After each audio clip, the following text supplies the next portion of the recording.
제 293페이지에도 있지만 미국 클린턴 행정부의 1996년 포괄적 핵실험 금지 조약 CTBT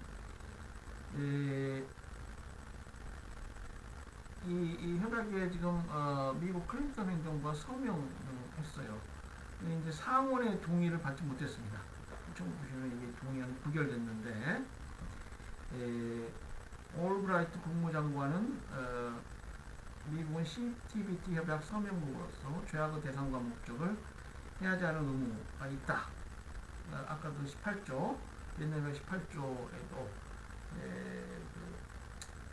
서명을 해서 가해 부사를 명백히 했기 때문에 18조의 취지에 따라서 상원에서 부결되었다고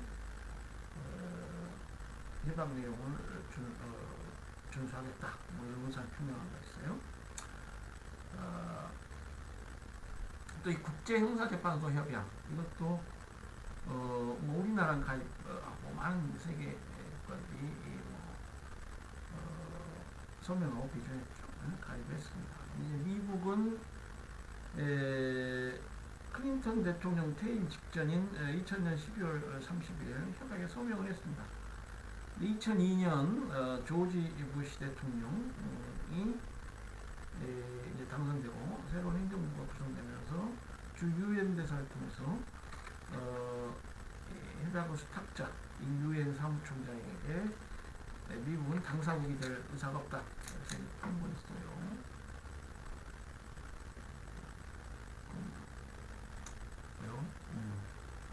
그리고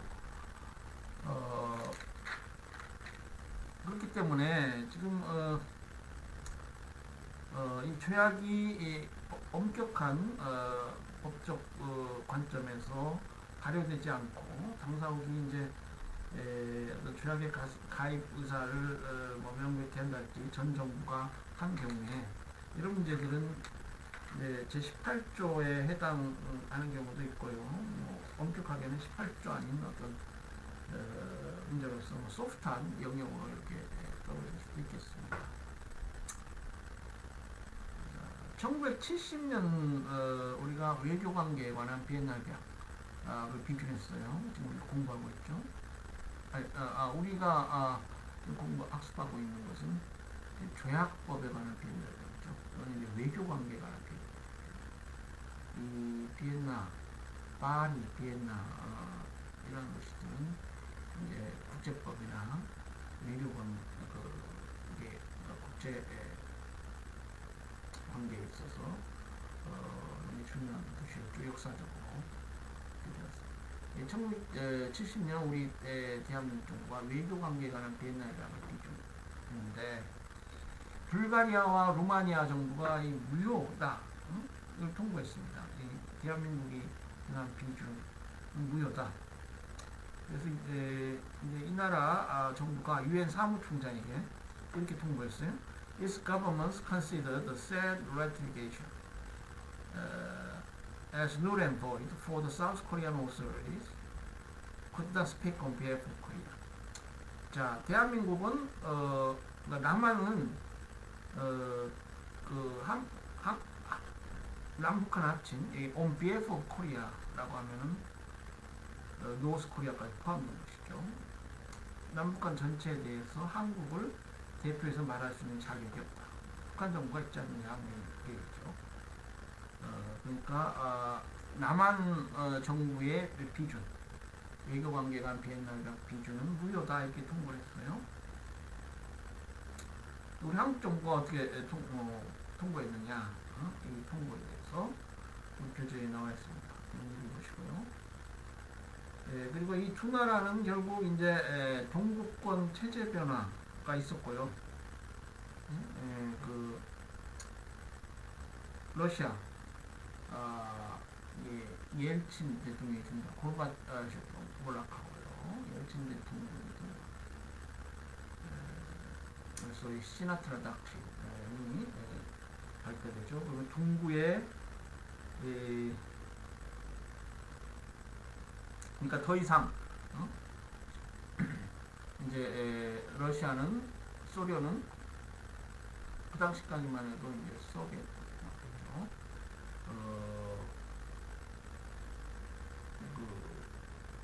공산 사회주의 국가들의 종주국이 아닙니다. 그 국제적 사건으로 인해서 이제 사회주의, 자유주의 대립이 종식되었다. 결국 사회주의가 몰락하고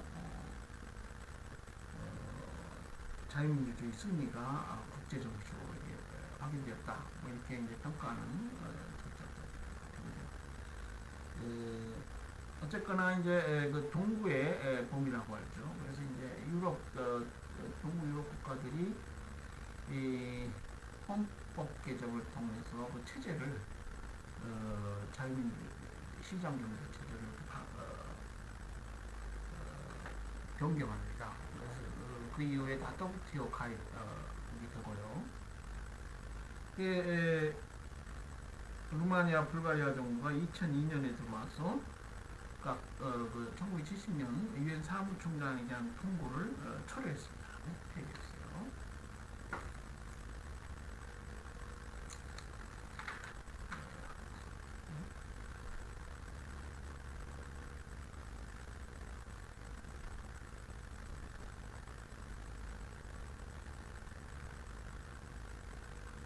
자, 조약의 적용. 조약은 발효 시점부터 장래를 향하여 적용됩니다. 조약은 발효 이전에 발생한 행위나 사실 또는 이미 종료된 상황에 대하여는 그 국가를 구속하지 못합니다. 그러니까 불소급의 원칙이 당연했죠. 다만 소급 적용 의사가 조약에 규정되어 있거나 달리 확정될 수 있으면 그에 따르다 이렇게 있어요. 그리고 필요에 따라서는 조약의 발효 이전에도 조약의 전부 또는 일부가 잠정적으로 적용될 수 있겠습니다. 잠정 적용이 되는 경우는 조약에서 그러한 규정을 두고 있는 경우, 교섭국이 다른 방법으로 합의하는 경우, 얘는 발효 이전에도 잠정 적용될 수 있겠습니다. 국제법 관계에서 이 잠정 적용이 많이 활용됩니다. 그 이유가 뭘까요? 조약의 긴급한 시행이 필요한 경우, 조약이 이행되리라는 신뢰의 부칙이 필요한 경우, 계승적 조약 간에 혹시라도 할 수 있는 법적 공백을 방지하기 위한 경우, 이런 경우에는 이 잠정 적용이 매우 효과적이다 이렇게 볼 수 있겠습니다. 이 잠정 적용으로 유명한 사례는 이 가트가 되겠습니다.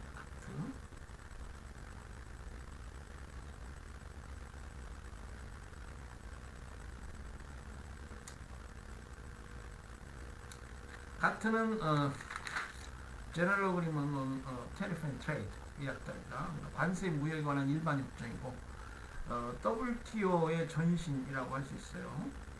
그러니까 제2차 세계대전이 끝나고 정치적으로는 유엔이 만들어졌다. 여러분 그렇게 이해하시고요. 그러니까 새로운 정치 경제 질서가 놓여있다 이렇게 볼 수 있는데, 정치적으로는 유엔이 만들어지고 브레튼 우드 체제라는 삼각 체제가 이제 경제 질서를 떠맡게 됩니다. 브레튼 우드 체제에서 그 실물 교역 관련해서 이제 가트가 만들어지고요. 그리고 IBRD 국제 부흥개발 은행이죠. 지금은 이제 이게 세계은행으로 바뀌었어요. 월드뱅크로. 그래서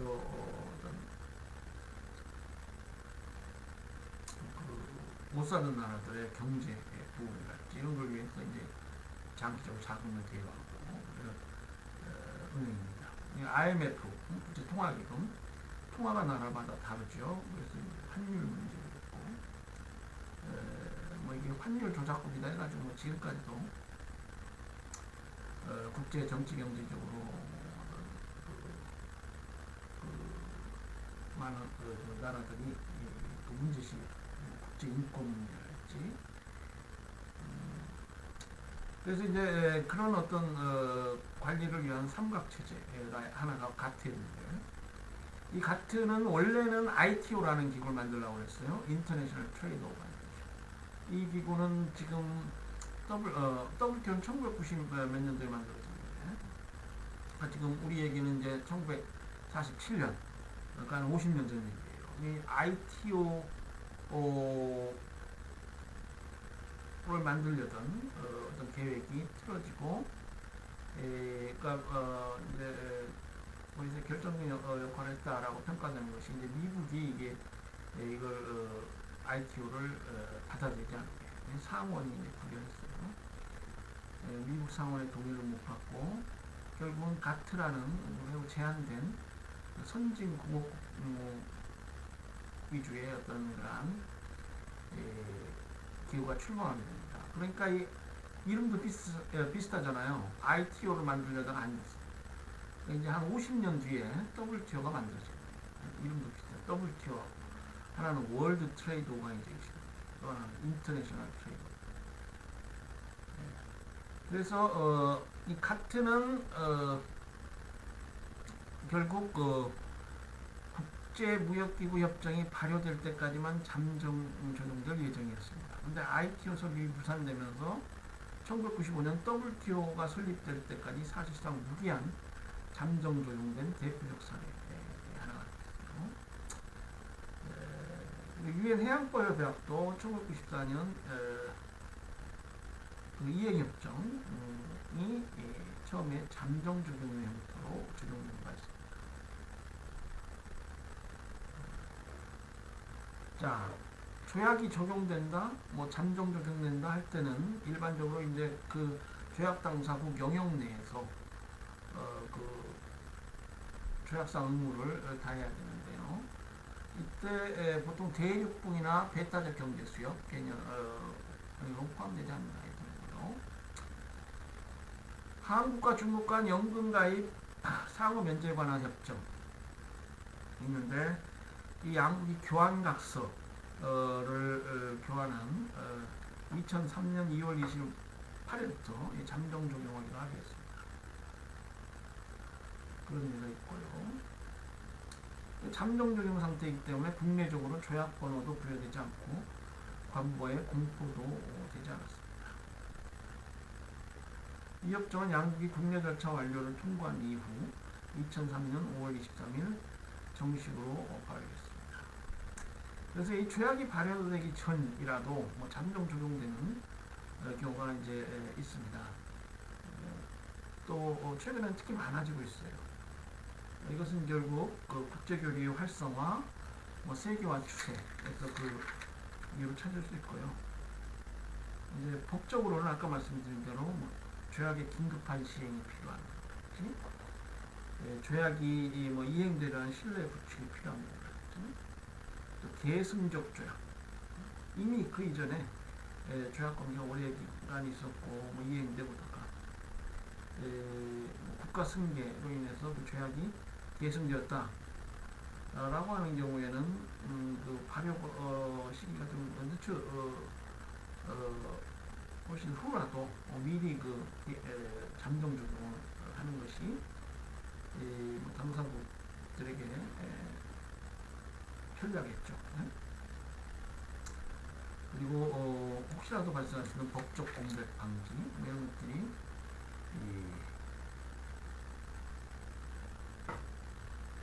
조약이 잠정되는 이유가 되겠습니다. 자, 조약과 제3국 문제를 보겠어요. 자, 조약은 팩타 준트 세르반다, 구속력을 가진다 이렇게 되어 있는데 그것은 당사국에 대해서만 구속력을 갖습니다. 그렇기 때문에 그 의미는 뭐냐? 팩타 테리우스 네크 노텐스 네크 프로세스. 바르게 발음했는지 모르겠어요. 조약은 제3국에게 그의 동의 없이 의무나 권리를 창설합니다. 이런 같은 우리 비엔나에서 34조에서 다루고 있고요. 그렇기 때문에 제3국을 구속하려면 그 제3국이 자신 동의를 해야 됩니다. 자신을 구속하는데 동의를 해야 됩니다. 그래서 비엔나협약은 제3국의 서면 동의가 있어야만 조약이 제3국의 의무를 부과할 수 있다. 이렇게 규정하고 있고요. 자, 그러면 제3국을 위해서 권리를 부여하는 건 어떠냐? 의무는 당연히 동의를 받아야 되겠죠. 권리를 부여한다. 일반적으로 이제 괜찮지 않을까? 아무 게 생각할 수도 있고요. 그러나 또 은혜는 강요될 수 없다 이런 법원도 있잖아요. 아무리 이게 그자에게 뭐 좋을 것 같다 하더라도 강요할 수 없는 거아니에요. 뭐 국제 관습법도 뭐 확실하지 않습니다. 국제 국가관행도 뭐 들쭉날쭉해요. 오스만 터키 과거에 오스만 터키, 영국, 프랑스 등 10개국이 서명한 1888년 콘스탄티노플 조약 제1조에 보면 수에즈 운하를 모든 국가에 개방한다 이렇게 규정하고 있습니다. 그러니까 10개국이 모여서 그 수에즈 운하를 개방한다고 모든 나라에 개방한다고 권리를 부여하는 것이죠. 그런 선례가 있고요. 비엔나 협약 만들면서 제3국의 권리를 부여할 때 동의가 필요한가 논란이 제기된 바 있습니다. 그래서 이게 은혜는 강요될 수 없다. 그렇기 때문에 이것도 역시 동의가 필요하지 않느냐 이런 주장도 있었고 또 아까 콘스탄티노플 조약과 같은 뭐 선례가 있지 않느냐 권리 부여는 동의 없이는 가능하다 이런 입장도 있었는데요. 결국 그 권리 부여에도 제3국의 동의가 필요하다. 그러니까 의무나 권리를 창사하지 못한다. 제3국에게 그의 동의 없이 권리나 의무를 창사하지 못한다. 이렇게 규정하게 되고요. 다만 권리 부여의 경우에는 제3국의 반대 표시가 없는 동의가 추정돼요. 그러니까 의무를 부과하는 경우에는 동의가 적극적으로 있어야 돼요. 다만 권리를 부여하게 되는 경우에는 반대 표시가 없으면 동의가 당연히 있는 것으로 적극적으로 동의하지 않더라도 동의가 추정되고 동의가 있는 것으로 법적으로 그렇게 판단한다. 추정된다고 되어 있네요. 그러니까 간주하고 추정은 또 법적으로 좀 다르죠. 동의가 추정됩니다. 또 반대 증거에 의해서 이 나라는 권리부에 반대하고 있다. 입증을 해야 돼요. 이해관계끼리 다투는 자가. 그러니까 권리부의 경우는 추정하는 거고요. 그리고 제3국에 부여된 의무를 변경할 때에는 제3국의 새로운 동의가 당연히 필요하겠습니다.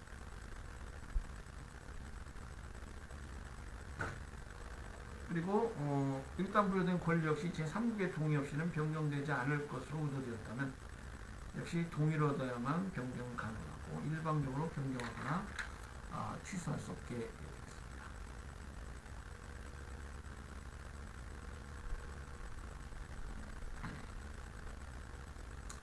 자, 조약은 당사국만을 구성한다. 그러니까 법적으로는 팩타 준트 세르반다예요. 그러나 사실상 어떤 조약이 체결되는 경우에 그 영향력 있는 국가들이 많이 참여하고 그렇게 되면은 사실 실제적으로 어떤 영향력을 발휘합니다. 그러니까 근데 지역 경제 통합 조약이다. 그러면은 그 지역 경제 통합 조약에 가입하지 못한 어떤 역외국들은 수혜를 받을 수가 있습니다.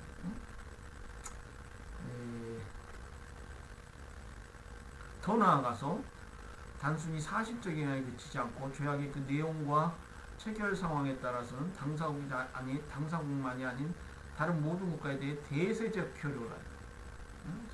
얼가 옴네스, 대세적 효력을 갖는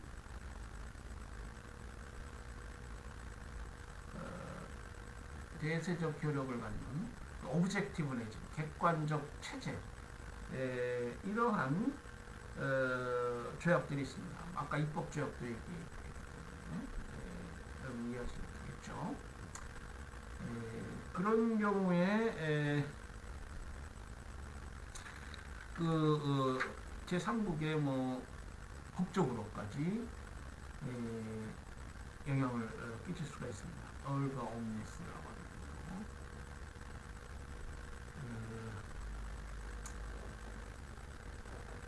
그래서 이제 이러한 경우에는 조약은 동의 없이 제3국의 권리움을 창사할 수 없다는 원칙에 대한 중대한 예외가 된다. 이렇게 우리가 보는 것이죠. 여기 이제 보면은 얘도 여기 있으면 특정한 지역 비무를 비무장화하거나 중립화하는 조약. 역사적으로 뭐 강대국들이 뭐 전쟁을 일으키고 뭐 그러한 사례들이 있습니다. 또 아까 예를 든 수혜주나 통항에 관한 조약들 이런 것들은 국제법 학자들이 논의하는 어떤 대세적 조력이랄지 객관적 체제는 아니에요. 이러한 조약들을 체결하고 관리하는 나라들이 워낙 강대국이라 다른 나라들이 그런 조약을 묵인하고 승인할 수밖에 없는 그런 상태이기 때문에 그런 것이지 이렇게 볼 수는 없습니다. 그리고 이 조약 관련해서 제3국 대표가 뭐 증인으로 서명하는 경우가 있어요. 우리 미국이 국제 경찰 역할을 많이 한다. 그렇게 되어 있는데 지역 분쟁에 관해서 미국이 개입해가지고 주선을 한다거나 중재를 한다거나 이런 경우가 있습니다. 1979년도 이집트와 이스라엘 간의 분쟁에 관해서 캠프 데이비드 협정이 체결되는데 미국 대통령이 증인으로 서명한 바 있어요. 이러한 증인으로서의 서명은 정치적 의미를 지닙니다. 증인국이 서명국에 대해서 어떤 법적 의무를 부담하지 않습니다. 국제사회는 조약법을 공부하지만은 법외에도 이런 국제정치적 현실들이 의미를 갖는 경우가 많이 있습니다. 자, 조약의 등록 관련해서 아까 유엔 헌장 제102조 제가 말씀드렸죠. 회원국 간에 체결되는 조약은 가능한 한 사무국의 동의, 등록을 요구하고 등록되지 않은 조약의 당사국은 유엔기관에 대해 그 내용을 원용할 수 없다. 대항력을 부여하고 있습니다. 이것은 그 역사가 좀 길어요. 연맹 시대에서부터 있었던 것인데 이 국제기구에 이렇게 조약을 등록하라고 하는 것은 제국주의 시대 비밀 외교를 창설하기 때문이죠. 이것이 그 양차 세계대전의 한 원인이 되었다라고 보는 견해도 있고요. 말씀드린 대로 등록은 대항력만을 가질 뿐 그것이 조약이 아닌 문서가 등록했다고 해서 조약으로 된다거나 등록되지 않았다고 해서 조약으로서의 효력을 부인당하는 것도 아닙니다. 그리고 조약이 아닌 국제적 의무의 수락서는 국제적 성격의 약속 이런 것들도 지금 유엔에 등록되고 있습니다. 1957년 이집트의 나셀 정부가 수에즈 운하를 국유화하면서 모든 나라에게 향후 수에즈 운하 이용을 보장한다 이렇게 선언했는데 이 선언도 지금 유엔에 등록되어 있습니다. 그렇지만 이게 법적으로 조약은 아니다 이렇게 보는 것이죠. 그리고 조약으로서의 성격이 있느냐 우리 아까 그 헌법재판소 판례에도 나오고 그렇습니다만 그렇게 논란이 있는 경우에 일반 당사국이 등록을 하고 타방 당사국이 유엔에 등록을 하고 타방 당사국이 이에 항의하지 않았다. 그러니까 문서의 조약적 성격에 대한 묵시적 수락이 아니냐 이렇게 해석되기도 합니다.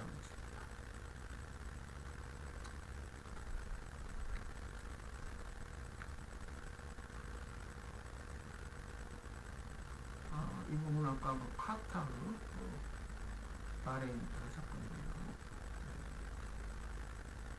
자, 우리 교재 301페이지 관련해서 조약의 유보에 관해서 설명드립니다. 조약의 유보가 무엇이냐? 레저베이션이라고 하는 것인데 유보란 조약 내 특정 조항의 법적 효과를 자국에 대해서는 적용을 배제시키거나 변경시키려는 의도의 일방적 선언